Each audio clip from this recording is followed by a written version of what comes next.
Bonjour les amis des oiseaux, passionnés mordus. Aujourd'hui je vais faire une petite vidéo sur le bagage des oisillons. Donc je vais vous montrer les étapes que je fais quand je bague les oiseaux. Donc il y a la première étape c'est le bagage, mais en même temps j'en profite pour vérifier mon nid et le mettre au micro-ondes pour les poux. Donc j'insiste souvent sur les poux, mais en réalité les poux c'est un problème. Donc voilà. Donc ici je vais aller chercher mes deux oisillons. Ils sont prêts à baguer, donc là ils ont des petits, ils sont pardon, excusez-moi, le 7 du 4, non je sais pas quoi, donc ils sont nés la semaine passée. Là ils ont 6 jours en fait, voilà, ils sont ici. Donc ce que je fais, première chose, attendez, je vais les mettre ici, voilà, je vais prendre tout le nid.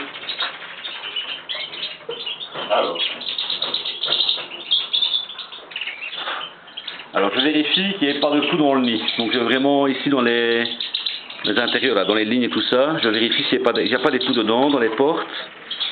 Hein, profitez-en une fois que vous avez le nid en main pour bien contrôler partout. Ici il n'y a rien, c'est bon. J'ai un petit caca sur les doigts. Donc voilà. Alors ce que je fais, donc je prends le nid que les jeunes sont nés dedans. Voilà. Je vais prendre les oisillons, j'en ai 2 secondes.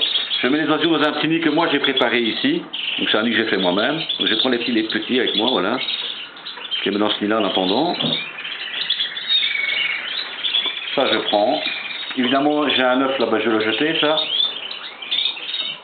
Voilà, parce que ça évidemment dans le micro-ondes ça va péter. Donc je remets tout là, je prends tout le nid. Et je repasse tout au micro-ondes, voilà. Donc je l'ai dit, une quarantaine de secondes c'est suffisant, voilà. Donc maintenant je vais m'occuper des petits bébés, voilà. Donc ici, moi j'ai reçu mes bagues, moi je suis en Belgique donc c'est la OB, ici je suis affilié dans un club évidemment.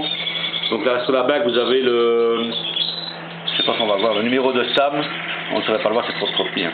Vous avez le numéro de SAM, donc ça veut dire mon numéro d'éleveur, la dimension de la bague, l'année 2018. Et alors le numéro de la bague aussi c'est les 001 parce que c'est les premières bagues et puis 002 pour la deuxième. Voilà. Donc je vais prendre le premier oisillon. Délicatement. Alors un petit truc avant de les prendre, chauffez-vous bien les mains. Hein, bien chauffer ses mains. Pour ne pas leur faire un petit choc quand vous les prenez dans les doigts. Parce que si vous avez les mains froides, évidemment c'est pas le top pour eux. Donc voilà, je vais prendre le premier ici. Alors, on essaye de le coincer dans la main. Évidemment c'est pas évident les premières fois, encore une fois. Moi évidemment j'ai utilisé une grosse loupe, je ne sais pas si vous voyez la loupe ici, parce que moi j'ai des problèmes de vue, donc, donc ici je vais prendre la patte. Voilà. Donc la patte vous avez les 3 doigts ici et le pouce. Donc le pouce vous le mettez en arrière, je ne sais pas si on voit bien. Le pouce ici, vers l'arrière, comme ça vous tenez comme ça, les 3 doigts vers l'avant. Voilà. Je prends la bague. Vous entrez d'abord les 3 doigts ici dans la bague, vous y allez tout doucement à votre aise, il ne faut pas s'énerver évidemment. Voilà, les 3 doigts sont passés, je ne sais pas si vous voyez. Je pousse la bague délicatement vers le nœud, je prends le bout des doigts sans les écraser, je tire légèrement, vous voyez, je fais un petit geste comme ça d'aller-retour, comme ça gentiment. Il faut pas, si ça résiste, faut pas insister. Hein. Voilà, ici ça passe gentiment. Voilà, tout doucement. Voilà. Donc le pouce est coincé dans la bague, je ne sais pas si vous voyez, c'est normal. Hein. Donc je continue à tourner. Et ensuite je récupère le pouce. Voilà. Vous montez un petit peu la bague. Voilà. Donc vous montez la bague vraiment jusqu'à, je veux dire, la jointure de la patte ici. Là vous récupérez le doigt. Voilà. Donc l'oiseau est bagué maintenant ici. Vous voyez? Donc je remets dans le nid. On va faire le deuxième. Voilà.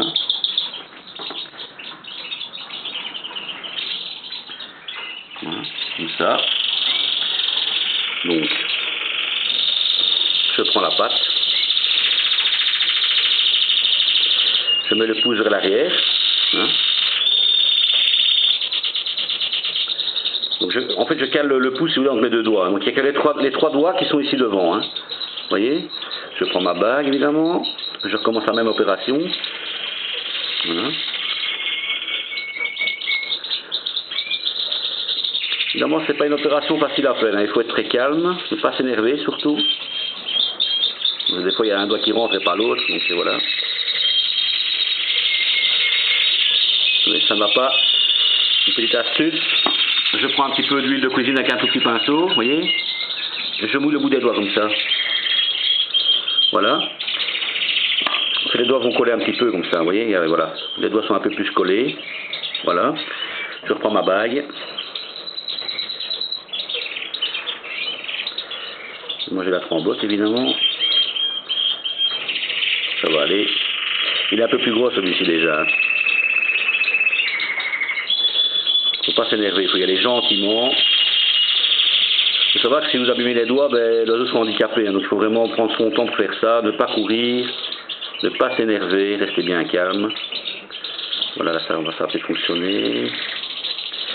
Non, évidemment ça va pas. Hein. Évidemment on n'a pas des doigts de couturier, donc voilà, je pense que là ça va être bon. Voilà. Alors avant de rabattre la bague, vérifiez bien que les 3 doigts dépassent ici au bord de la bague. Oui, on voit bien que les 3 doigts dépassent. Hein. Donc ça c'est parfait. Donc vous prenez délicatement le bout des doigts comme ceci. Et comme je vous ai dit, vous faites tourner. Voilà, un petit peu, avant, arrière, comme ça. Voilà, gentiment. Voilà, jusqu'au bout. Vraiment jusqu'au bout. Voilà, comme ça. Et là vous récupérez le doigt arrière, hein, le pouce, voilà. Donc là il est bagué. Voilà. Alors, maintenant, je vais la mettre ici le temps que je récupère mon nid. Alors je reprends la fameuse poudre rouge. Hein, j'ai caché la marque, mais je vous avais dit, cette fameuse poudre rouge. Je récupère mon nid. Ça sent pas bon, mais c'est pas grave.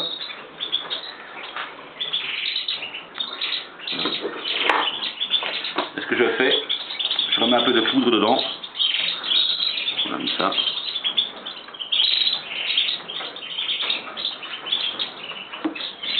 Alors, je tapote pour le faire pénétrer dedans. Voilà, comme ça. Ça, ok. Alors, je vais remettre un œuf en plastique. Je laisse toujours un œuf, soit un vrai œuf ou un factice, mais à partir du moment où je passe au micro-ondes et que c'est un vrai œuf, ben je remets un œuf factice évidemment, sinon. Voilà. Donc je remets mon petit œuf comme ça dedans, je reprends mes 2 petits jeunes. Hein. Ils ne sont pas contents. Voilà. Je remets dans le nid.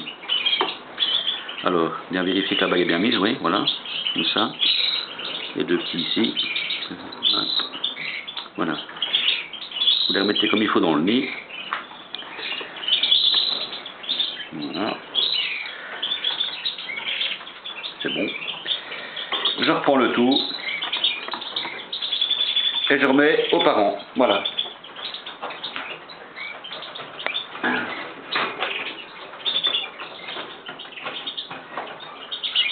Voilà. Alors, un petit conseil quand vous avez bagué, ben vous faites un livre d'élevage, ça s'appelle. Donc, ce que moi j'ai fait quand j'ai fait les couples, évidemment, chaque cage, j'ai une page dans un livre. Donc je mets la race du papa, la race de la maman. Vous pouvez éventuellement mettre les numéros de bague des 2 parents. Hein. Alors quand vous baguez, directement vous mettez bague pour le jeune numéro 1, c'est la 001 pour ce jeune-là, la 002 pour ces jeunes-là.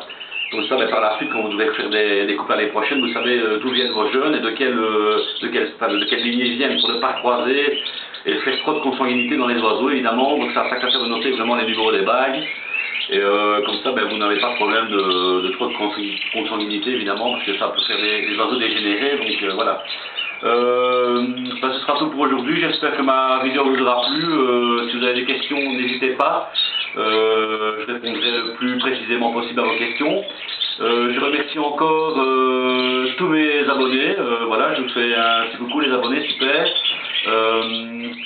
Et alors, tous les youtubeurs et ceux du groupe WhatsApp, évidemment, je vous fais un petit coucou les gars. Et voilà, vous pouvez éventuellement aller voir la petite chaîne de Raza Caïs. Il a quelques coupes de Raza et un beau couple de Chalendrée. Pour l'instant, ils ont fait le nid, je suis un peu content pour lui, donc voilà, n'hésitez pas à aller voir sa chaîne. Donc c'est Raza Caïs.